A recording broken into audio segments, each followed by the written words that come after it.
de setembre i d'alguna manera ja han passat les calors. De fet, avui fa fresca, és el primer dia que després que va ploure ahir, avui fa fresca i convida a caminar. Llavors comencem un nou curs i us convidem a vosaltres, tots els que sou seguidors d'aquest canal i els amics que estan al grup de WhatsApp, a tornar a caminar.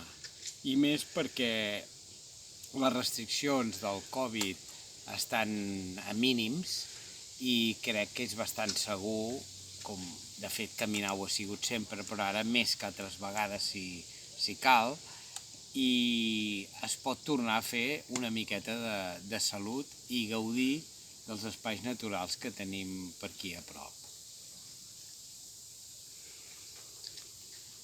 Estem a Can Rut i ja ho veieu, allà baix.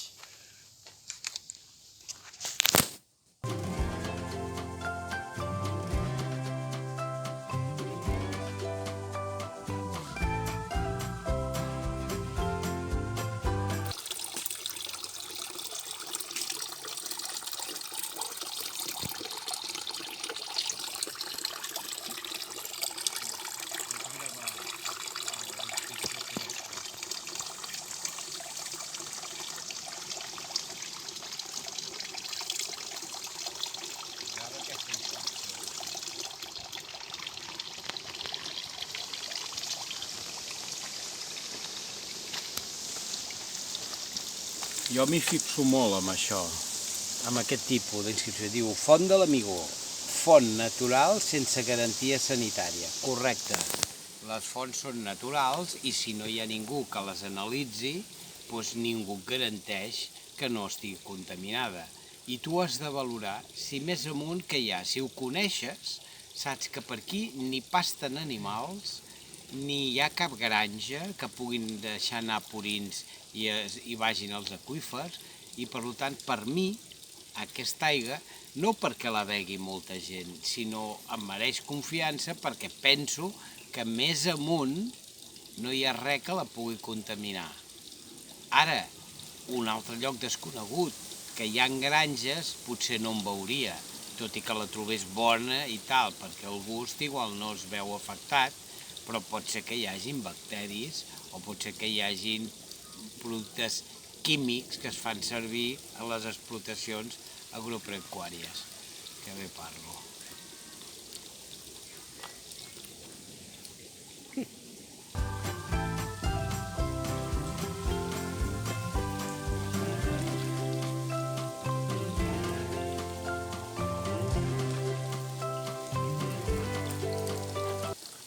Aquesta zona ja està fent bosquet, i això es va cremar fa pocs anys, es va cremar. I aquests garrofers i aquesta alzina, que són arbres que rebroten després de l'incendi, doncs ja fa una mica de bosquet aquí. Tot i que és secà, si fos a la part humida estaria molt millor.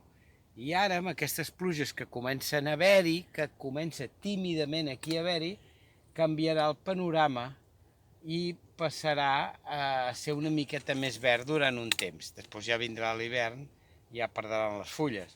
Però, bueno, aquests concretament no, perquè són de fulla perenne. Però molts altres, com els roures així, ja perdran la fulla. Però ara ha reviscolat el setembre amb aquesta mica d'aigua que està caient fa uns dies. És molt més agradable.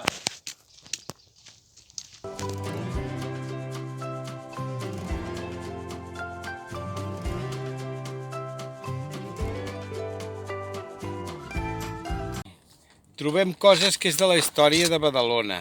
Si us hi fixeu, aquí hi ha restes d'una espècie de basseta, això és material com de ciment, i això aquí abans hi havia una basseta amb un mur perquè d'aquí hi sortia aigua, en deien la font de Can Cagarra. I això és molt fondo i es nota que d'aquí havia brotat una miqueta d'aigua. No molta, però lo suficient com per aquí hi havia una basseta i podies veure aigua fresca, que l'aqüífer es deu haver perdut i amb els anys ja no hi és. Veus? I aquí hi havia una mica la retenció d'aquesta aigua. I això estava com una mica encimentat, tota aquesta zona d'aquí. Seguim a l'entorn de Can Cagarra. Aquí va morir un home als anys de la guerra i se'l va trobar estimbat per aquí i amb una mort violenta. No es va saber mai qui ho va fer, però es va trobar. I es va posar aquesta pedra que veieu que és diferent. Aquesta pedra és una pedra fèrrica d'origen magmàtic i aquesta pedra es va portar de baix. I es va portar d'aquí en honor d'aquell home perquè en el temps de la guerra no es podia honrar tots els morts, sinó un tipus de morts. I la gent abans hi venia a posar flors per aquí. I en aquí hi ha, fixeu-vos que hi ha una pedra posada aquí, però no de forma capritxosa, sinó que això era un seient. I aquí els pastors s'hi seien mentre les ovelles corrien per aquí, o les cabres, o els ramats. I era un seient. També, amb altres construccions, podrem veure que n'hi ha diversos i feien d'escala. Sortien unes pedres més llargues dintre del mur de pedra seca, es posaven amb un determinat ordre ascendent per pujar i servien d'escala gratuïta i a més pot durar moltíssims anys. En aquest cas només és un seient.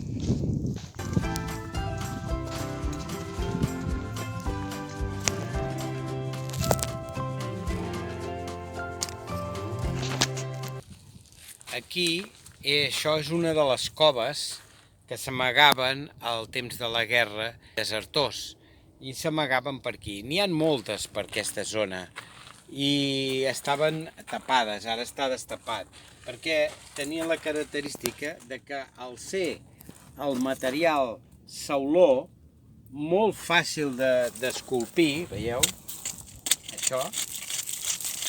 Això amb una eina dura vas fent la cova fàcilment. Si no trobes granit, perquè a vegades hi ha alguna pedra grossa de granítica, però si trobes això és el que se'n diu sauló, que fa sorra, és com una sorra. I això va molt bé per fer coves i forats per amagar-se. Després es va fer servir per aixoplugar els pastors que pasturaven cabres, sobretot per aquí. S'assentaven en aquell seient que hem vist i si plovia es ficaven aquí i ja estaven a reser de l'aigua. Són altres maneres de viure de la gent que ara ens sobta. Ara només passen bicicletes i gent que no coneix aquestes històries de la Badalona de fa gairebé un segle. Badalona rural, perquè era rural en aquesta zona, era de vinya sobretot.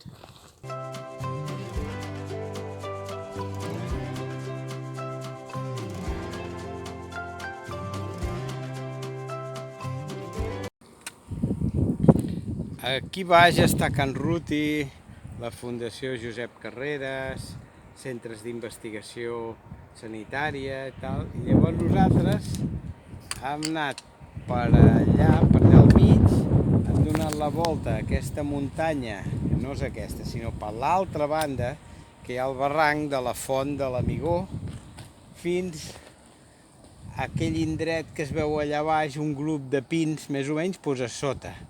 Després hem anat vorejant tots aquests turonets per aquí, que hi ha un camí bastant planer, que fa de bon passejar per aquí, ara per aquí, veient entre Garrics i Llentiscle, i algun grupet de pins, i ara baixarem per allà, seguirem aquells cables d'electricitat i tornarem a Can Ruti.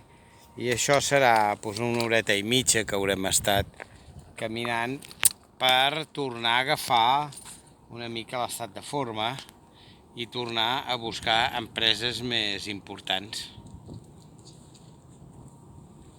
Vinga, som-hi, veniu, tontos i tontes.